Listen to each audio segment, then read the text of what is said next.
47 million Americans just watched Jasmine Crockett unleash fury on Speaker Mike Johnson, calling him Trump's lapdog as she dropped 218 signatures, 200 unsealed Epstein files, and billions in hidden financial trails that connect the nation's darkest secrets. Survivors cry. Crowds chanted, "Release the files." And Johnson's desperate denials turned the chamber into chaos. This isn't just a hearing, it's a political earthquake shaking Washington to its core. The only question is, what truth is powerful men still hiding from America? Stay with us. This is a story worth every second of your time. The gavel slammed once, echoing like a gunshot through the chamber.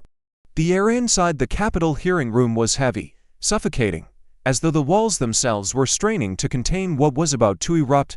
Floodlights blazed down, not just for the lawmakers, but for the millions of Americans watching in real time. Airports, diners, living rooms, even jumbotrons in Times Square. No one moved, no one blinked. The entire nation leaned in. Mike Johnson adjusted his tie with the smug precision of a man who still believed the stage belonged to him. He leaned into the microphone, lips curling with disdain. This so-called petition is nothing more than political theater, a circus, a disgrace to this institution. His words were measured, his tone designed to carry confidence, but his eyes betrayed the flicker of someone who knew the ground beneath him was fragile. Across the chamber, survivors rose in unison, not with words, but with photographs, large, poster-sized portraits of themselves as children, their innocent smiles frozen in time. One girl in a ballerina tutu, another in a Little League uniform. The camera zoomed in mercilessly. These were not just pictures, they were evidence. The audience gasped, and the sound carried into living rooms across America like a collective wound reopening. Jasmine Crockett sat forward, her hand clenched around a thick binder. She didn't need to speak, yet the fury in her eyes was already louder than Johnson's entire speech. She scanned the room, taking in every flinch, every nervous shuffle of paper. The survivors' silent protest had torn the thin veil Johnson tried to hide behind, and she knew her moment was coming.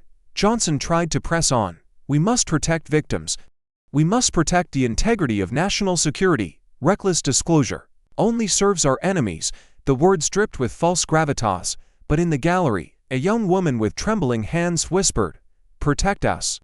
He's protecting them. The microphone didn't catch it, but the cameras did. The raw emotion of a survivor whose pain could no longer be contained. The image flashed across television screens like a lightning strike. Jasmine's voice finally cut through the silence, sharp and surgical. "Mr. Speaker, you dare call this theater? These women aren't actors. Their scars aren't props. Their stolen childhoods aren't lines in your script." The room erupted. Gasps, whispers, even a few claps from the gallery before the gavel pounded for order. Johnson stiffened, his jaw tight, his composure cracking under the weight of her words. The moment felt cinematic. Crockett's voice steady, the survivors' photos towering like silent accusers. Johnson shrinking behind rhetoric that sounded hollower with every syllable. The camera cut to his hands white-knuckled, gripping the desk, fighting to hold control as the tide turned against him. Every American watching knew this was no longer a procedural hearing. It was a showdown, the kind of moment where truth collides with power, and the mask begins to peel away. And so the question lingered in the silence after Jasmine's words, stretching across every television, every phone, every crowded diner. In America, what would you do if the most powerful men in the nation were accused of burying the truth? The tension from the photograph still hung in the air when Jasmine Crockett rose from her seat. She didn't adjust her papers, didn't clear her throat. She simply stood, every eye in the chamber magnetized by the inevitability of what was about to happen. Her voice sliced through the stale air like a blade. "You call justice superfluous? Tell that to the 13-year-old who never got her childhood back." The sentence detonated, bouncing off the marble, rattling even. The reporters who had thought they'd seen everything, gasps rippled through the chamber. Survivors in the front row nodded, some clutching their posters tighter, others closing their eyes as though finally someone had carried their truth into the open. The microphones picked up the faint sob of one woman, and that sound so raw, so unfiltered traveled through television screens into living rooms and bars across the country. For a split second, it felt as if the whole of America was crying with her. Mike Johnson jerked forward, his face tightening, his voice cracking like a whip. "Stop grandstanding. You're exploding pain for politics." The words were meant to wound, to reframe, but they landed with a dull thud. Jasmine didn't flinch. The camera zoomed in, catching the fire in her glare, the way her defiance lit up her whole frame. She leaned into the microphone slowly, deliberately, and let the silence stretch until it hurt. Exploding pain? She repeated, her tone low. Dangerous. No, Mr. Speaker. Exploding pain is when powerful men smile in photographs with predators, rake in donations from their allies, and then use their position to bury the evidence. Exploding pain is letting survivors sit here year after year, while you sell them excuses wrapped in patriotism. The words landed like hammer strikes, one after another, unrelenting. The chamber shook with murmurs, the kind that signal a shift. In the air, a few lawmakers shifted uncomfortably in their seats, others stared down at their notes, pretending to be absorbed, unwilling to meet the weight of Crockett's accusation. Johnson's jaw locked, but his eyes betrayed a flash of panic just long enough for the cameras to catch it. Jasmine pressed on, her voice growing sharper. You talk about national security. Let me tell you what threatens this nation. It's not transparency. It's corruption, it's cowardice, it's men in power using victims as shields while they protect their own secrets. And the American people are watching every second, every excuse, every lie. The gallery erupted, some with applause quickly hushed by the gavel, others with sharp cries of agreement. Survivors stood a little taller, emboldened by the fury that was no longer theirs to carry alone. Johnson gripped the desk so tightly his knuckles turned white, but his silence stretched, and silence can be more damning than words. This wasn't just an argument anymore. It was a reckoning. Jasmine Crockett had crossed a line that could not be uncrossed, and the cameras caught every second of it. The question now wasn't whether she had struck, it was whether the blow would break through the machinery of power, or whether that machinery would crush her for daring to speak. And as the chamber held its breath once more, a darker question hung unspoken. What truth was so dangerous that men like Mike Johnson would risk everything to hide it? The hearing spilled out of the chamber and into every television in America, fractured through the prism of partisan media. On MSNBC, commentators leaned forward in awe, praising Jasmine Crockett as a warrior who dared to say what survivors have been waiting decades to hear. On Fox, the Chiron screen Democrat smear show while anchors accused her of weaponizing trauma to score political points. CNN split the screen in half, on one side Jasmine's searing glare, on the other, Mike Johnson's face pale and tight, a man who looked like the ground had shifted beneath him. Social media erupted like wildfire. Twitter feeds clogged with hashtags, hashtag no more cover-up, hashtag Epstein files, hashtag Crockett vs. Johnson. TikTok was flooded with clips of survivors holding their childhood photos, spliced over a dramatic soundtrack, pulling millions of views within hours. A viral post read, if Jasmine Crockett had been in Congress 20 years ago, maybe justice wouldn't have been delayed this long. On Instagram, split-screen memes exploded. Jasmine crowned with flames of justice, Johnson cast in shadows stamped with the word cover-up. The nation wasn't just watching, it was choosing sides in real time. Inside the chamber, Johnson tried to recover control, his voice pitched higher now, more frantic than authoritative. He pounded the desk and barked about decorum and process, but the words rang hollow against a roar of public outrage bleeding through every screen. Each time he invoked national security, it sounded less like caution and more like desperation. The camera cut close, showing beads of sweat rolling down his temple. He was rattled, cornered, and the country could smell it. Jasmine sat back momentarily, her binder still in front of her, eyes never leaving Johnson. The silence around her was deliberate, the kind that dares the opponent to fill it and destroy themselves. In the process, survivors leaned forward in their seats, knowing this wasn't over, that something bigger was unfolding beyond this single clash. One of them whispered audibly enough for the microphones to pick up, "We've waited too long for this." The phrase shot across the internet in seconds, turned into a rallying cry plastered on placards outside the Capitol by nightfall. Meanwhile, protests swelled on the steps outside. Chance of release the files, thundered so loud they rattled the chamber windows. Reporters tweeted live updates, crowd growing restless, numbers in the thousands. The split-screen image of chance outside and chaos inside the chamber told the story better than any commentary could. The system itself looked like it was beginning to crack. The mood in the hearing shifted, hope flared, but it was fragile, colliding with the cold machinery of power still arrayed against it. Johnson's allies whisper, strategizing, plotting how to stall, how to suffocate the momentum before it spun out of their control. For every cheer on social media, there was a countermove brewing in the shadows of politics.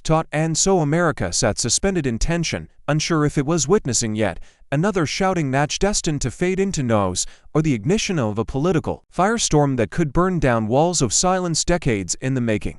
The final image before the cameras cut to commercial was Jasmine's unyielding stare locked on Johnson's trembling hands to figures frozen in a collision course that left a nation asking itself, is this just noise, or the spark of something that will finally change everything? The air in the chamber thickened as Mike Johnson leaned forward, his voice trembling with forced authority. "We can't recklessly expose documents tied to national security," he declared, his fist striking the desk as though volume code. Disguise fear. The words were broadcast live, carried instantly into millions of homes, but they did not land as strength, they landed as cover, as the same tired refrain America at her every time the truth threatened power. Jasmine Crockett rose before the echo of his words had even died, her presence cutting through the noise like a siren in the dark. "The only thing at risk here, Mr. Speaker, is your loyalty to Donald Trump. National security is not an excuse for burying child abuse." Her words dropped like grenades, and the gallery gasped, survivors pressing hands to their mouths as if the words themselves reopened wounds they had long carried in silence. The camera zoomed tight on Johnson's face, catching the twitch in his jaw, the quick blink of a man caught between defiance and dread. Johnson lashed back, his voice louder, now cracking under strain. "This is slander. This is reckless. You're destroying the very foundation of our republic." His words grew shrill, and in that pitch America heard panic disguised as patriotism. Crockett didn't flinch. She stepped closer, her fingers stabbing the air like a dagger. "The foundation of our republic. It was never meant to protect predators. You're not defending a country, you're defending a man who has made a career out of hiding behind walls built on lies." The room boiled. Members shouted over each other. The gavel hammered for order, but no order could be restored. Social feeds lit up with clips of the exchange, captions screaming, "Crockett shreds Johnson on live TV." Protesters outside roared louder, their chants vibrating against the chamber walls. The spectacle had turned into a battle, and the nation was riveted. Johnson, red-faced, tried once more to assert control. "You are disgracing this body," he spat. Jasmine fired back instantly. "The disgrace is in this body shielding a man accused of trafficking children, and you know it. The disgrace is every second you sit here defending Trump instead of the survivors begging for justice." Her voice thundered, relentless, and the cameras caught survivors nodding, tears streaking down their faces, their pain finally weaponized into truth. For a moment, the sound in the chamber dropped into a chilling silence. Even Johnson seemed unsure whether to stand his ground or retreat. He gripped his notes, flipping pages as though the paper might contain an escape. But there was no escape. The evidence, the survivors, the nation's gaze, all of it cornered him. Jasmine's words hung heavy in the air, unshakable, undeniable. And as America watched, the question was no longer whether Jasmine Crockett would keep striking, it was how far Mike Johnson was willing to go, how deep he was willing to sink. To protect the crumbling shield around Trump, would he sacrifice his credibility, his office, even his legacy, just to keep the darkest secrets from seeing daylight? The gavel struck for silence, but the room was already drowning in it. A young woman, no older than 30 now, stood from the front row, her hands trembling as she gripped the microphone. Her voice quivered at first, then hardened into steel. "At 14, I was trafficked to Epstein's friends. 14. Why are you protecting them?" The chamber froze, reporters lowered their pens, lawmakers sat paralyzed, and even the relentless clicking of cameras slowed to nothing. On the big screen feeds outside the Capitol, the image of her face, stares cutting down her cheeks, eyes burning with rage, was broadcast to thousands chanting in the streets. The silence was not respect, it was terror. No talking point could shield against a truth that raw. Mike Johnson shifted in his seat, his posture suddenly smaller, his eyes darting away from hers as though the gaze of a survivor was more unbearable than any political opponent. His lips parted, but no words came. The cameras caught it all. The hesitation, the swallow, the inability of the Speaker of the House to answer a victim of child abuse. That clip would live online forever, and everyone in the room knew it. Jasmine Crockett leaned forward, seizing the moment like a blade finding its mark. Her voice was low, steady, cutting through the stillness. "Mr. Speaker, are you afraid the truth points straight to Trump?" The words hung in the air like a detonator, and the survivors behind the woman nodded in unison, their silent agreement echoing louder than applause. Johnson finally muttered, his tone brittle, "We must protect the integrity of these proceedings," but his words collapsed under the weight of the testimony. The survivor shot back, her voice breaking, "Protect proceedings. You didn't protect me, you didn't protect any of us." "You're protecting him." Gasps rippled across the chamber. A second survivor stood, voice hoarse but unshaken. "I was 12, and the men who hurt me still walk free because politicians like you bury the files." The room shook not from no's, but from the collective realization that there was no defense, no procedural trick, no appeal to national security strong enough to erase those words. Johnson's face was ashen, his hands fumbling with papers he would never read. Jasmine rose fully now, her presence commanding the chamber, her voice gathering force. "This is no longer about politics, this is about whether we allow men with power to bury children's screams under classified stamps. You can hide behind process, but you cannot hide from them." She pointed toward the survivors, and the cameras followed, filling the screens across America with the faces of those who had waited decades for justice. The protests outside swelled louder, their chants sensing with the heartbeat of the hearing. Johnson stared at the table, but his silence screamed louder than any denial. The nation felt the shift fragile, terrifying, unstoppable, and the question every viewer was left asking, as the feed cut to commercial, was not whether Jasmine Crockett had struck a nerve. It was this: would the survivors' voices finally pierce the armor of politics, or would Washington once again find a way to silence them? The silence left by the survivors' testimony was shattered when Representative Rokan arose, his voice firm, reverberating like a crack of thunder. "Dozens of signatures have already been secured," he declared, holding up a stack of papers that gleamed under the relentless lights, "and the number grows by the hour. This is not partisan. This is not theater. This is America demanding truth." The words detonated across the chamber, and the ripple they sent through the lawmakers was immediate.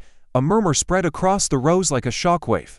Members from both parties leaned toward one another, whispering, trading glances, calculating the political cost of staying silent versus the fallout of siding with Crockett and Canna. The camera panned to one Republican representative, her lips pressed tight, eyes darting nervously toward the gallery. She didn't speak, but her silence told the story. Doubt was seeping in. Mike Johnson stiffened, his hands tightening beneath the desk, knuckles blanching white as the camera caught the tremor in his fist. He forced a smile, but his voice betrayed the crack in his armor. "This is mob rule," he barked. "This is the collapse of order, the sacrifice of law to a mob whipped up by media hysteria and opportunists." He wanted thunder, but what the nation saw was desperation, a man raising his voice not from authority, but from fear. Jasmine Crockett leaned back slightly, arms crossed, a faint smirk ghosting her lips, as though she had been waiting for this unraveling. The optics were devastating. Johnson, red-faced, shouting about mobs. Jasmine, cool and composed, embodying control while his authority slipped through his fingers. Social media clipped the moment instantly. One viral caption read, "When the speaker screams about mobs, you know the walls are shaking." The survivors in the front row did not move, their photographs still raised, their presence a reminder of the stakes Johnson tried to bury beneath procedural jargon. Every time he invoked order, the image of a crying teenager filled the screen, and America knew instinctively what was at risk. Outside, the chants from the protests swelled, sensing with the energy building inside. "No more cover-up. No more cover-up." Canna lifted the signatures higher, letting the cameras drink in every page. "This petition will not be stopped. These survivors will not be silenced. And neither will this Congress." Applause cracked through the chamber, not just from the gallery, but from scattered lawmakers emboldened enough to let their hands speak when their voices would not. Johnson banged his gavel, but the sound was drowned by the eruption. The tremor was real now. It wasn't just Crockett's fury or survivors' testimony, it was the first visible fracture in Johnson's wall of control, his clenched fist under the table told a truth his words could not. The wall around Trump was shaking, and so America was left with the question that burned hotter than any headline: was this merely the first tremor before Johnson rebuilt his defenses, or was it the first crack in a wall that was finally beginning to crumble? The tremor had barely settled when the room was jolted again. Representative Melanie Stansberry, her face a mask of fury, strode to the center of the dais and slammed a small black USB drive onto the desk with a crack that silenced every murmur. The metallic thud echoed louder than any gavel. "This," she said, her voice rising above the tension, "contains emails linking Trump's own appointees to Epstein's trafficking network. Direct ties, no speculation receipts." The chamber gasped in unison. Reporters scrambled, their fingers flying over keyboards as the words emails and Trump appointees lit up every feed. The survivors clutched each other's hands, eyes wide with both fear and vindication. On the giant screen outside, the crowd erupted, their chants morphing into a deafening roar that carried back through the marble walls. Mike Johnson's composure shattered. He shot to his feet, jabbing a finger at Stansbury, like a man cornered. "Lies, manufactured garbage. This is a partisan hit job dressed up as evidence." His voice cracked, shrill, desperate. The camera zoomed on his contorted face, veins bulging, sweat dripping. It was not the image of a leader, it was the image of a man losing control in front of a nation. Jasmine Crockett rose slowly, deliberately, her movements calculated like a predator closing in. She locked eyes with Johnson, her words landing with lethal precision. "No, Mr. Johnson, this isn't garbage. This is your worst nightmare." Her tone wasn't shouted. It was sharper than shouting, low, cold, the kind of voice that could cut glass. Theatrics exploded. Johnson pounded his fist on the desk, demanding the evidence be dismissed, calling it inadmissible, screaming about national security and chain of custody. But the cameras betrayed him. As he raged, the lens caught his right hand trembling against the polished wood, his knuckles white, his breath unsteady. For every word he spat, his body told another story. Fear. Stansbury pressed on, raising the USB for the cameras. "These emails are unredacted. They name names. They show meetings, transfers of money, favors exchanged. And 2 of those names still hold positions of power in this government, Trump's handpicked appointees." The gallery erupted in chaos, shouts overlapping, survivors crying out, journalists shouting questions. Twitter ignited with firestorms. #USB truth, #Epstein emails, #nightmare for Trump. Johnson tried to shout her down. "This is reckless. This endangers national security." But his voice was swallowed by the roar of the crowd outside and the growing thunder of lawmakers whispering to each other inside. Jasmine's eyes never left him. "What endangers this country, Mr. Speaker, isn't exposure, it's the rot festering in darkness while men like you guard the door." To feed broadcast across the nation split screens again. Johnson red-faced and unraveling, Crockett calm and surgical, Stansbury gripping the USB like a torch of truth. America was watching the damn splinter live, and the only question that lingered, heavy as a storm cloud across every living room and phone screen, was this: would this evidence ignite the justice survivors had been denied, or would it be buried once again beneath the machinery of power, sealed in the shadows like every truth? Before it, within minutes of Stansbury's revelation, the media firestorm detonated. Breaking news chirons cut across every channel in blood-red letters. Emails linked Trump allies to Epstein. Networks abandoned scheduled programming mid-sentence, anchors fumbling to keep up as producers shoved fresh pages into their hands. The Wall Street Journal demanded an immediate bipartisan investigation, while the New York Times thundered with a headline splashed across its digital front page. The cover-up unravels. Even conservative outlets, hesitant to touch the scandal, couldn't ignore the magnitude. Their split screens flickered uneasily between outrage and denial. The frenzy spilled onto social platforms with the speed of lightning. Twitter's trending bar filled with hashtags. #Epstein emails, #cover-up cracks, #USB truth. TikTok stitched together clips of Johnson shouting lies. Against Crockett's icy stare, set to cinematic music that made the confrontation look less like politics and more like a courtroom climax in a thriller. On Instagram, influencers who rarely dipped into politics were posting the survivors' trembling testimonies, their audiences multiplying the reach far beyond Washington insiders. Within hours, the scandal wasn't just a political story, it was a cultural event. Poll numbers flashed on cable news tickers, each one more devastating for Johnson. An overnight poll from Ipsos blared across the screen. 68% of Americans demanded the Epstein files be released immediately. Another showed a staggering 54% of Republicans under 35 agreeing with Crockett that cover-ups threaten democracy more than disclosure. Public fury wasn't confined to party lines anymore. It was leaking into the very base Johnson thought he commanded.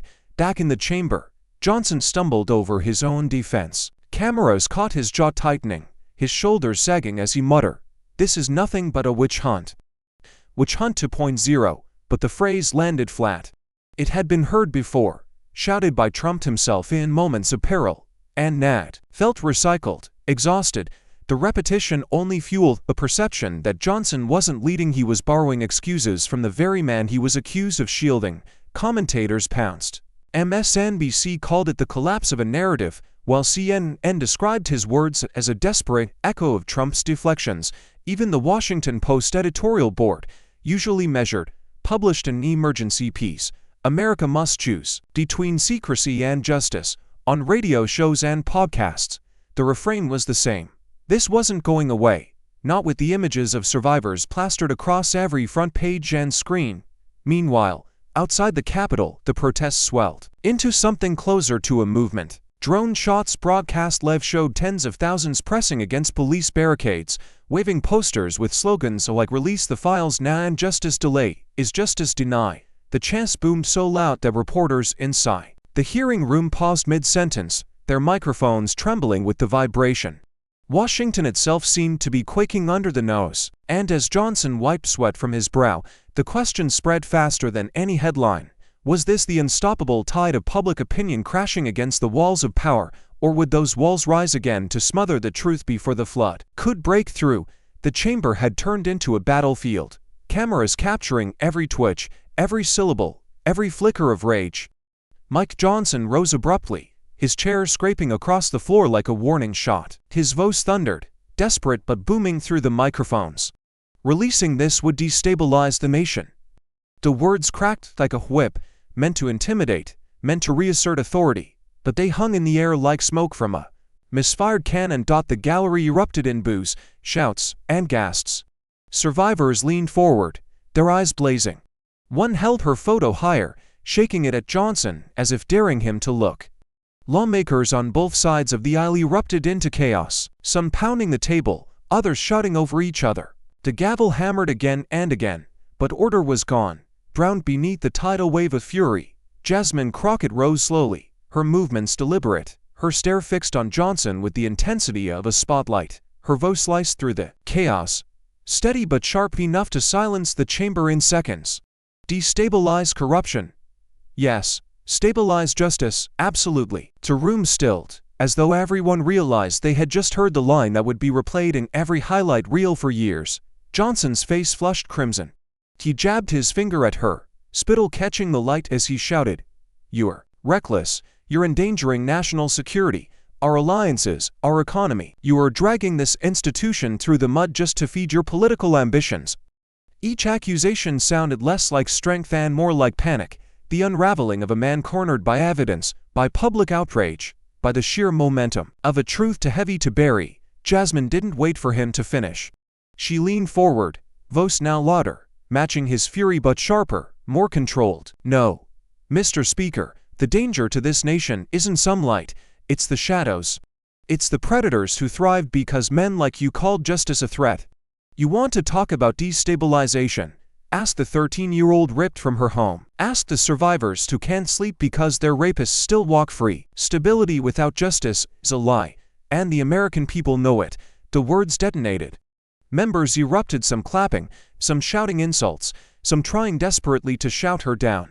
The gavel pounded like a war drum, the sound echoing through television speakers across the country. Outside, the chants grew louder, shaking the very walls of the Capitol. "Release the files, release the files." The chamber descended into a raw spectacle of power versus truth, politics versus conscience, a theater so explosive that even seasoned reporters whisper they had never seen anything like it. Johnson clutched his desk as if it could anchor him, his voice drowned beneath the roar. Jasmine stood tall, unyielding, her words carrying above the storm.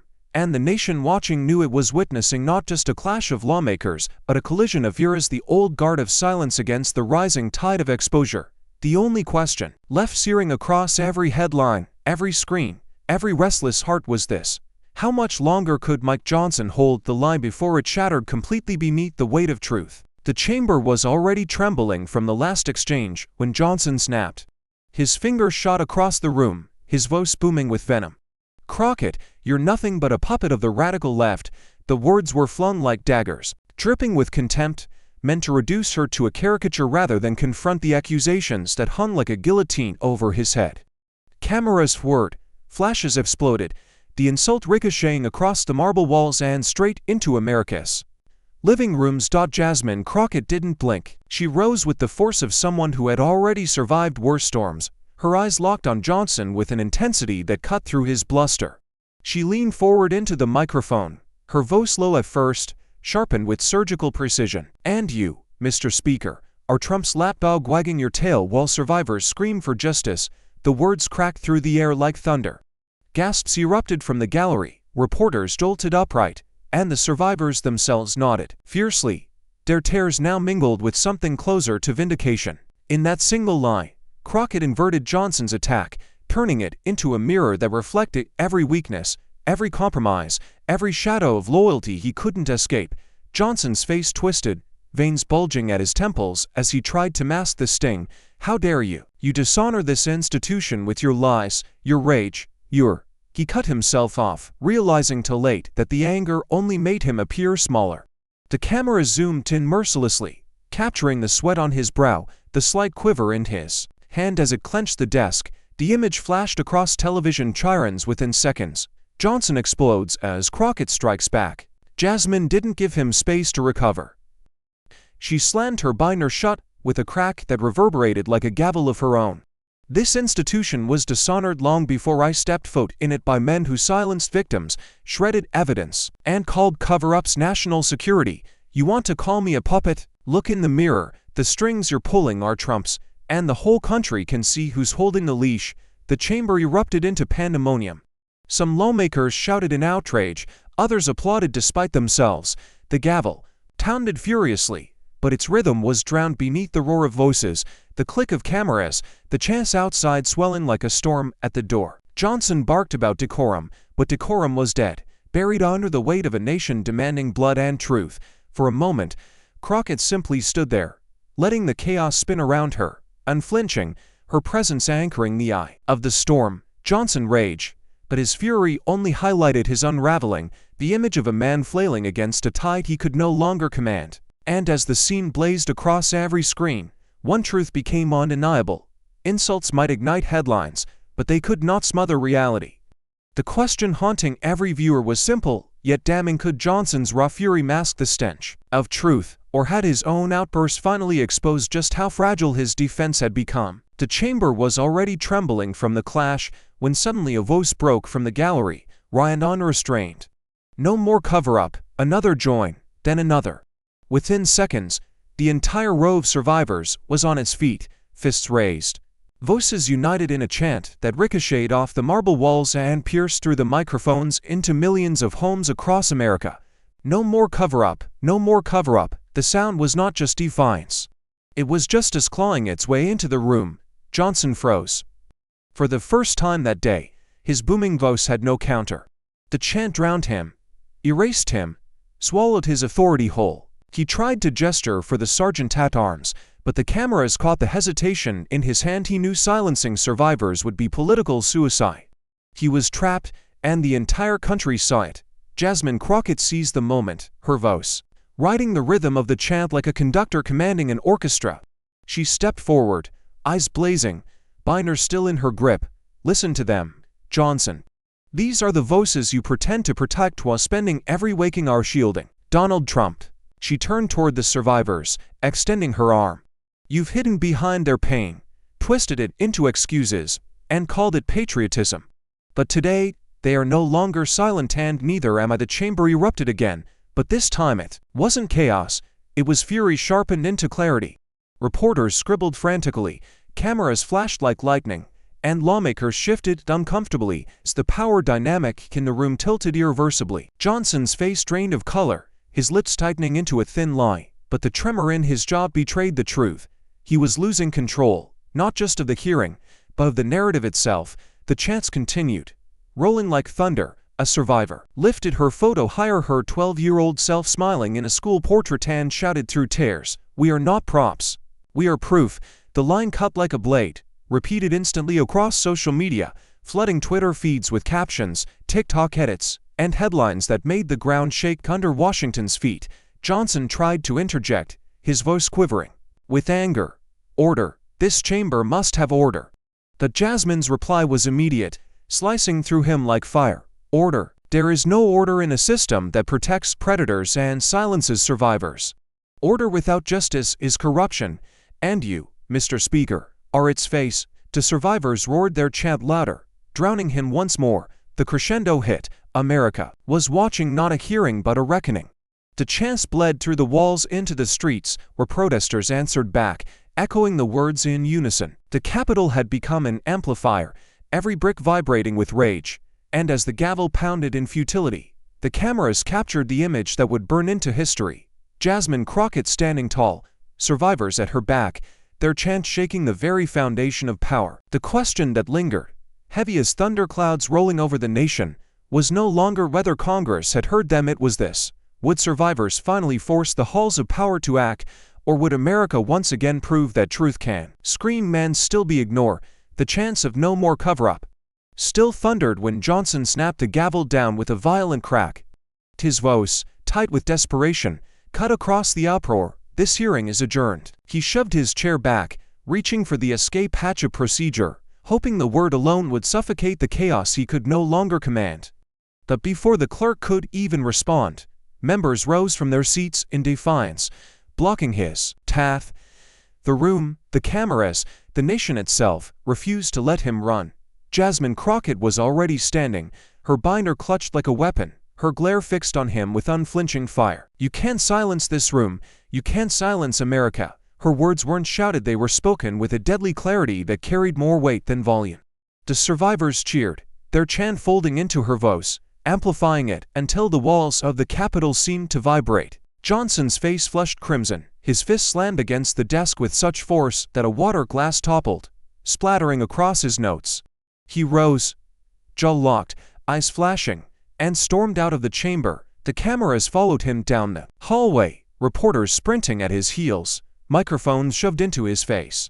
Headlines flared instantly. "Johnson walks out under fire. Speaker cornered on Epstein files." Cable news cut live to the chase, showing the Speaker of the House, once untouchable, fleeing under the glare of spotlights and the roar of questions he couldn't answer. Inside the chamber, Crockett didn't move. She stood at the dais, commanding the room in Johnson's absence. Survivors rose to their feet, applauding, chanting louder now, their voices unrestrained. The gavel sat abandoned, a symbol of power stripped bare, its sound replaced by the chorus of a people who refused to be silenced. Johnson re-emerged minutes later, his composure visibly fractured, sweat beading at his temples, his voice raw with forced authority. "Decorum must be restored," he barked, but it was too late. The cameras had already captured the image that would define the moment. A speaker cornered, retreating in disgrace, while his opponent stood, unyielding. Jasmine struck again, her words aimed like arrows.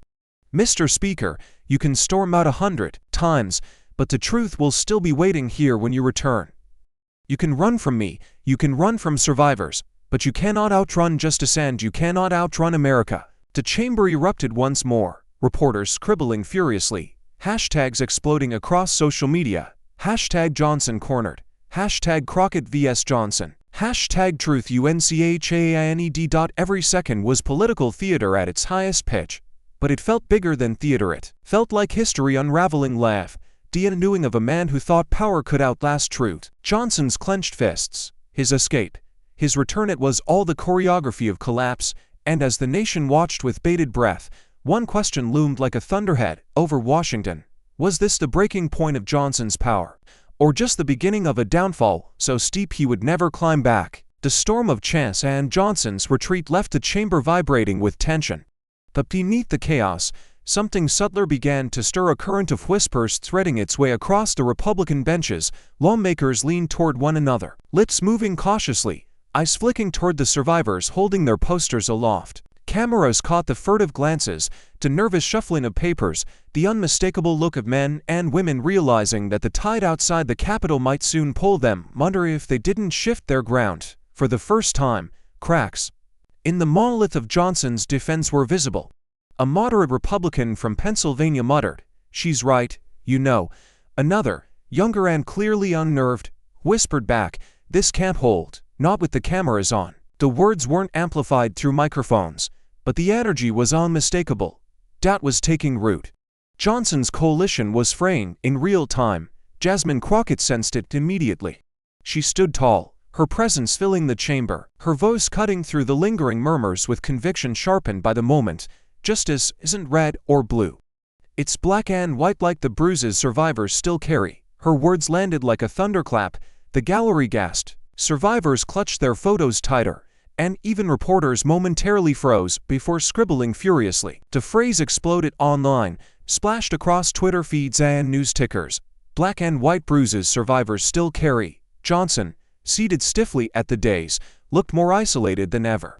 His usual allies avoided his gaze. He scanned the chamber with desperate eyes, searching for reassurance, but found only colleagues shifting uncomfortably in their seats, unwilling to defend him out loud. The image of the Speaker of the House stranded in his own party was not just symbolic, it was catastrophic. One Republican finally broke the silence, his voice low but audible enough for microphones to catch. "I have daughters. I can't defend this anymore." The words shot across the chamber like an arrow, replayed instantly on cable networks, dissected by commentators who framed it as the first crack in a dam long thought indestructible. Johnson slammed his fist against the table, his voice rising with brittle fury. "This is betrayal. Do you not understand the damage you are doing to this institution?" But the power had drained from his words. He looked less like a leader rallying his troops and more like a man screaming at sand slipping through his fingers. Jasmine's eyes never left him. The only institution being damaged today is the one that let predators hide behind its walls. And the only betrayal here, Mr. Speaker, is your betrayal of the survivors who trusted you to protect them. The chamber erupted, gasps, applause, shouts tangled together into a storm the gavel could not tame. For the first time, Johnson looked small, dwarfed not by the size of the chamber, but by the weight of his own collapsing authority. And as America watched, one question burned hotter than any headline, searing through every conversation. Would Republicans dare to break ranks and stand with justice, or would they cling to silence and sink with him? The room had barely settled from the bipartisan murmurs when a new stack of documents was carried to the witness table. Reporters leaned forward, cameras zoomed in, and a committee staffer slid the papers directly in front of Jasmine Crockett. She didn't hesitate. She flipped the binder open, revealing rows of transactions, wire transfers, and bank logs stamped with the insignia of some of the biggest financial institutions in the world. The evidence wasn't abstract anymore, it was numbers, dates, and dollar signs, impossible to spin away. Jasmine lifted one sheet high enough for the cameras to catch, her voice steady but searing. "Follow the money receipts, don't lie." Her words detonated, reverberating through the chamber like an alarm. The survivors sat straighter, some nodding as though the truth finally had form on the page. Outside, the chant shifted, the crowd roaring in rhythm. "Follow the money. Follow the money." The documents told a story too damning to ignore. Millions funneled through shell companies, offshore accounts tied to Epstein's network, transactions that pointed not just to his empire but to names in Trump's orbit. Jasmine didn't even need to say the names aloud. The implication alone was enough to send a chill through the chamber. Mike Johnson's face blanched. He snatched his microphone with unsteady hands, his words stumbling out in a frantic rush. "This is irrelevant, completely irrelevant. We are here to discuss governance, not chase conspiracy theories with financial ledgers." But his stammer betrayed him, and the cameras were merciless. Viewers at home saw the crack in his confidence, the sweat beating along his temple as he tried to discredit hard evidence with empty denial. Jasmine's eyes narrowed, her tone sharpening into a blade. "Irrelevant. Tell that to the victims who were trafficked using money laundered through these very banks. Tell that to the American people who watched billionaires buy silence while children were bought and sold. What's irrelevant, Mr. Speaker, is your excuses. What's undeniable is the money trail leading straight to the doorstep of power." The gallery erupted, the survivors chanting again, their voices joined by gasps from lawmakers who knew what this meant. The scandal was no longer about rumors or testimonies, it was about evidence written in ink, stamped with banks' logos, lobbed by accountants who never thought their ledgers would see daylight. Johnson tried to push back one last time, voice trembling. These transfers prove nothing, just routine business. He stopped mid-sentence, realizing too late that he had said the quiet part out loud. Routine business. The words ignited social media, trending instantly. #routine business. Commentators pounced, dissecting the phrase as proof of normalization, complicity, a window into how corruption hides in plain sight. Jasmine leaned into her microphone, eyes blazing. You can dismiss words, you can discredit survivors, but you cannot erase numbers. They tell the story you're too afraid to admit. And the American people are reading every line. The chamber was a powder keg, every second thick with anticipation, every camera fixed on Johnson's unraveling. And across the nation, the question burned hotter with every headline. What happens when the money trails don't just expose a predator's empire but point straight to the doorstep of those in power sworn to protect justice? By the time the hearing broke for recess, the streets outside the Capitol were no longer protests, they were an uprising. Thousands had swelled into tens of thousands, shoulder to shoulder, holding banners painted with words that roared across the air. Release the files. No more cover-ups. The chants rolled like thunder, echoing through the marble halls and shaking the very windows of the chamber where Johnson had tried, and failed, to assert control. News helicopters circled overhead, broadcasting sweeping aerial shots of the Capitol besieged by furious citizens. Cable chyrons blazed. Historic protests over Epstein files engulfs Washington. Social feeds lit up with drone footage showing the crowd stretching for blocks, a sea of faces chanting in unison, their voices louder than any gavel. The city itself felt electrified, pulsing with the collective rage of a country that had been denied answers for too long. As the committee recessed, Jasmine Crockett stepped out onto the Capitol steps. The cameras followed her like a shadow, her figure illuminated by sunlight breaking through a gray Washington sky. She raised a hand, and the crowd erupted into cheers so deafening they drowned out even the helicopter blades above. She didn't need a microphone. Her silhouette against the towering columns was enough to etch itself into history. Reporters shouted her name, protesters waved signs bearing her face, and survivors in the crowd wept openly, chanting her words back at her. Justice isn't red or blue, it's black and white. It was an image destined for front pages. Jasmine Crockett framed against a wall of humanity, not as a politician locked in procedural sparring, but as a symbol of resistance, a warrior of truth. The hope was palpable, swelling like a surge of energy that for once felt unstoppable. Meanwhile, Mike Johnson was nowhere to be seen. Cameras caught him slipping through a back corridor, ducking past reporters, his staff shielding him from questions that screamed through the air. "Mr. Speaker, will you resign? Are you covering for Trump? Why are survivors calling you complicit?" The footage of his hunched retreat went viral within minutes, split-screened against Jasmine's raised hand to the cheering crowds. One looked diminished, cornered, shrinking into the shadows.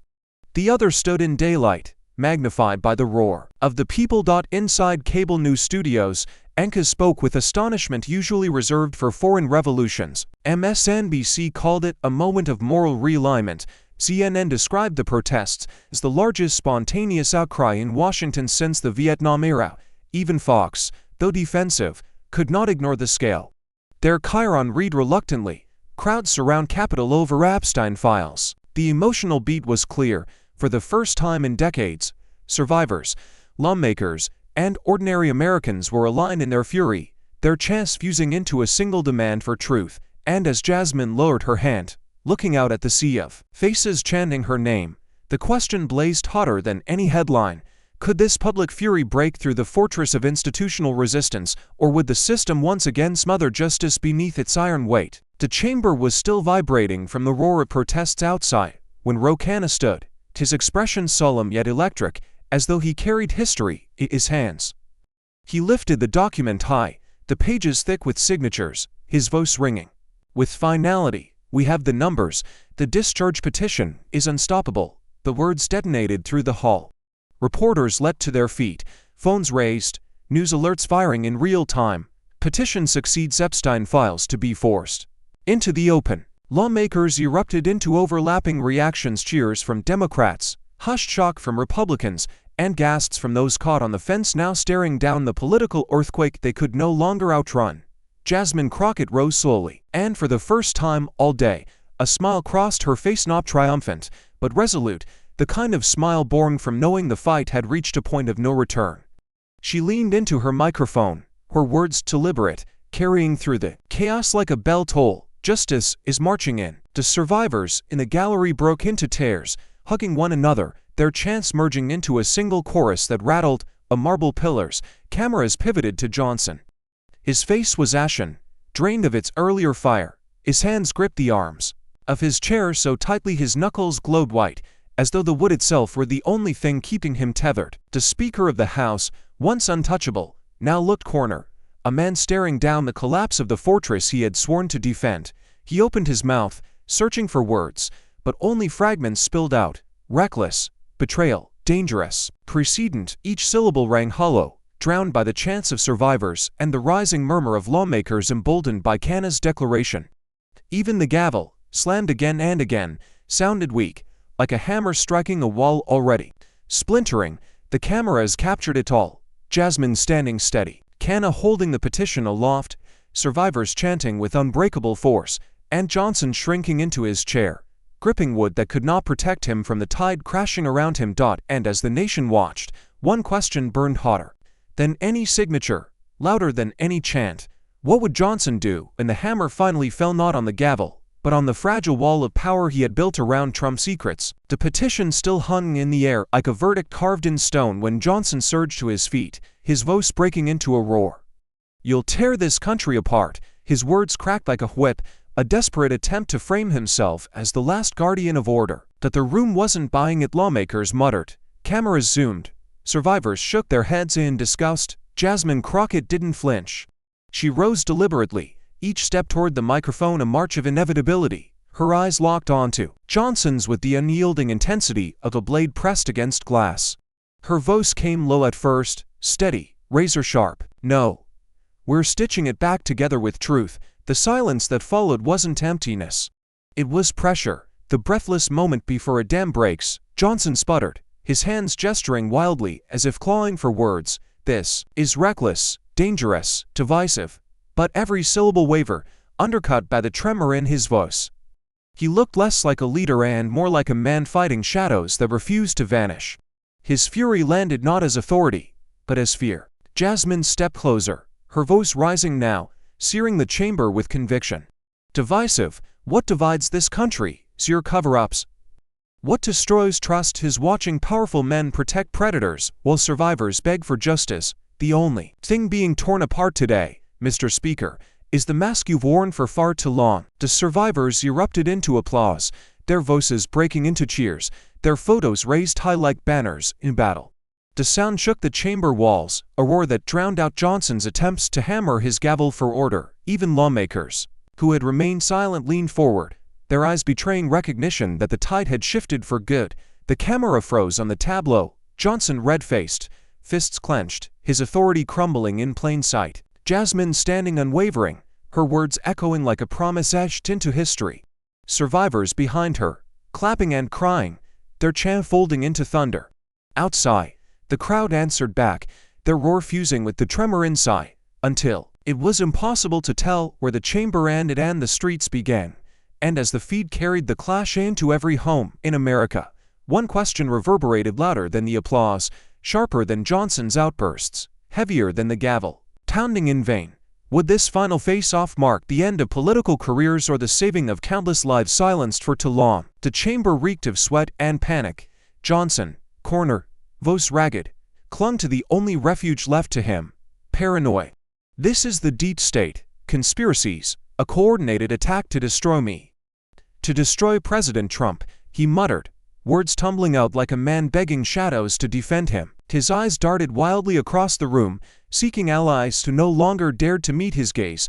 The survivors stared at him with a mixture of disgust and disbelief, their photos still raised like silent indictments. Reporters exchanged glances, the clicking of cameras slowing, as though savoring the image of power unraveling in real time. On television screens nationwide, the split screen was brutal. Jasmine Crockett's steady, unflinching face on one side, Johnson's unraveling paranoia on the other. Jasmine rose, her voice measured, merciless. History will remember you not as a leader, but as the coward who protected predators. The words fell like a verdict, final and irrefutable. The gallery gasped, some lawmakers clapped, others covered their faces, but no one could deny the line's precision. It pierced through the nose and lodged itself in the nation's memory. Johnson slammed his hand against the desk, his voice cracking under the weight of rage. "This is treason. You're destroying the institution." But his anger no longer commanded, it only revealed his desperation. The camera zoomed in on his trembling hands, his quivering lip, his eyes darting toward the exit. He wasn't a speaker anymore, he was a man stripped bare, exposed, his power crumbling in real time. Jasmine didn't raise her voice, she didn't need to. Her tone was calm, resolute, the kind of clarity that cuts deeper than shouting. The institution was destroyed the moment it chose secrecy over survivors. You've stood in the way of truth, Mr. Johnson, and now you will be remembered as the man who chained himself to lies while America demanded justice. The survivors rose to their feet, applauding through tears. The chants outside shook the windows. For a moment, the chamber wasn't divided by party lines, but united by the unmistakable image of a speaker falling apart under the weight of history. And as the nation watched him shrink beneath the glare of truth, one question seared through every screen, every headline, every whispered conversation. Was this the end of Johnson's credibility, or the first moment America truly saw who he had always been? The chamber was silent, but it was the silence before a verdict, the kind that crackles with inevitability. The petition had passed, the numbers were undeniable, signatures inked and sealed, and now Congress was forced to schedule the release. The words from the clerk landed with the finality, the bell toll. The motion carries. The Epstein files will be brought forward. Gasps rippled through the gallery. Reporters bolted from their seats, phones raised as alerts detonated across news feeds. Historic vote forces Epstein files release, Congress defies Speaker. The headlines screamed across every screen, but inside the chamber the moment felt almost sacred, as if the weight of decades of silence had suddenly cracked under the force of a single gavel. Jasmine Crockett stood tall, her expression unshaken but solemn, as though she understood the gravity of the moment better than anyone. This wasn't victory to be celebrated with fireworks, it was the beginning of a reckoning, and reckonings carry ghosts. She placed her hand lightly on the binder before her, then looked toward the survivors in the gallery. Their eyes glistened, their tears falling not with despair, but with the fragile relief of people who had finally been heard. Across the days, Mike Johnson sat rigid, his face grim, his jaw clenched so tight it looked as though he were holding back a scream. The lights capture every line of his fury and humiliation. His hands dug into the arms of his chair, knuckles bone white, as though clinging to the last fragments of power slipping through his grasp. Cameras zoomed close, catching him whispering to aides, but the words were lost beneath the thunder of celebration breaking out in the streets. Outside the Capitol, the crowd erupted, a deafening roar rolling across the city like an earthquake. Chants of "Release the files" transformed into "We won. Justice now." Drone footage captured the sea of people waving banners, crying, embracing. It was more than protest, it was a revolution of memory, a collective scream demanding that history's darkest corners be dragged into the light. Inside, Jasmine raised her voice above the clamor, her words steady, defiant. "This isn't about left or right, this is about right and wrong. Justice does not belong to the powerful, it belongs to the people." The survivors rose to their feet, applauding, their voices breaking as they cried out in gratitude. For the first time, hope outweighed fear, and yet the air remained heavy, charged, because everyone in that chamber knew what came next. The files were coming, unsealed, unavoidable. Names would be named.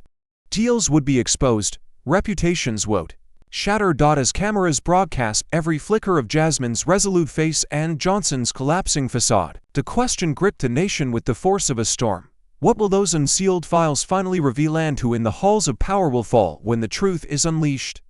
The steps of the Capitol had become a stage, every camera lens trained on the survivors who had once been silenced, now standing shoulder to shoulder before the nation. Microphones crowded toward them like iron drawn to a magnet, but their voices needed no amplification. A young woman, her hands trembling yet steady with resolve, leaned into the cluster of reporters. "We are no longer invisible," her words rippled upward, not just through the crowd gathered in Washington, but across every living room watching. One by one, survivors stepped forward. A man in his 40s, his voice breaking as he recalled being trafficked at 15. A mother who had spent decades hiding her scars, now holding up her daughter's picture as proof that she fought so the next generation would not live in fear. Their stories poured out raw, unpolished, uncontainable, an avalanche of truth that no headline could soften. The chants from the crowd shifted, not just anger now, but affirmation. We see you, we hear you. Jasmine Crockett descended the steps into the throng, her face streaked with tears she no longer tried to hide. She embraced the survivors, pulling them into her arms as the cameras clicked like a drumline marking history. For once, she wasn't just a lawmaker wielding fire in a chamber.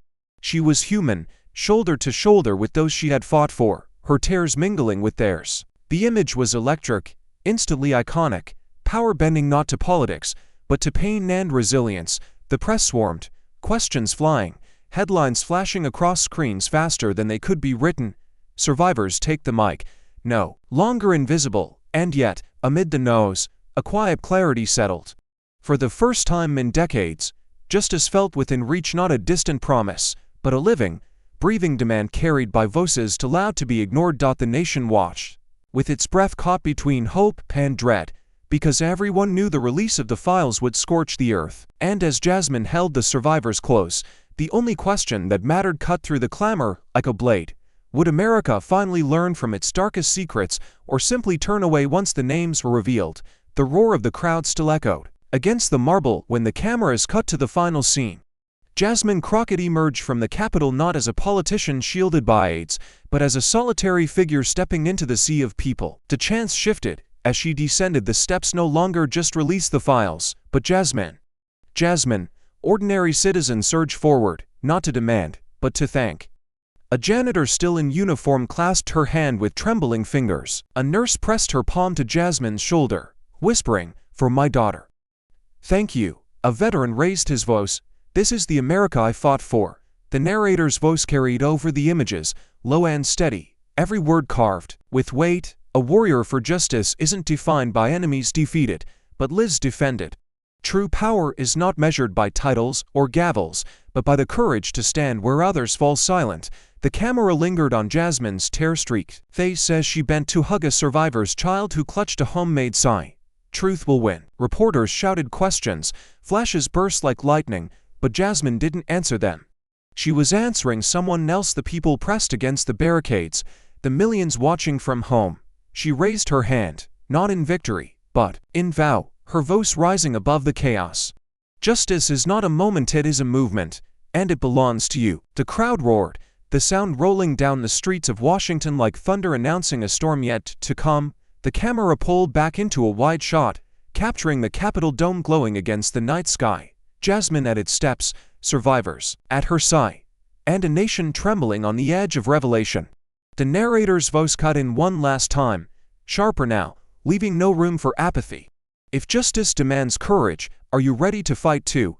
The screen faded to black, but not before flashing a call to action in bold. Share, comment, join the movement. Justice will not wait. And as millions sat in stunned silence, scrolling to voice their rage or hope, one truth pulsed in the air like a drumbeat. This wasn't the end of the story, it was the beginning of a reckoning. In every generation, there comes a moment when silence is no longer an option. This story reminds us that justice is not handed down by the powerful, it is demanded by the brave, by those who refuse to be ignored. Courage means speaking when it's dangerous, standing when it's lonely, and believing that truth has more strength than lies. If survivors can rise from unimaginable pain to confront those who silence them, then each of us carries a duty to fight for what is right in our own lives. What injustice around you needs your voice today, and will you dare to speak? Thank you for watching until this moment and for standing with us on this journey for justice. Your support means everything. Like, subscribe, and turn on notifications so you never miss what's next. And we'd love to hear your thoughts. Leave a comment below and let us know what moved you most in this story. Together, our voices make a difference.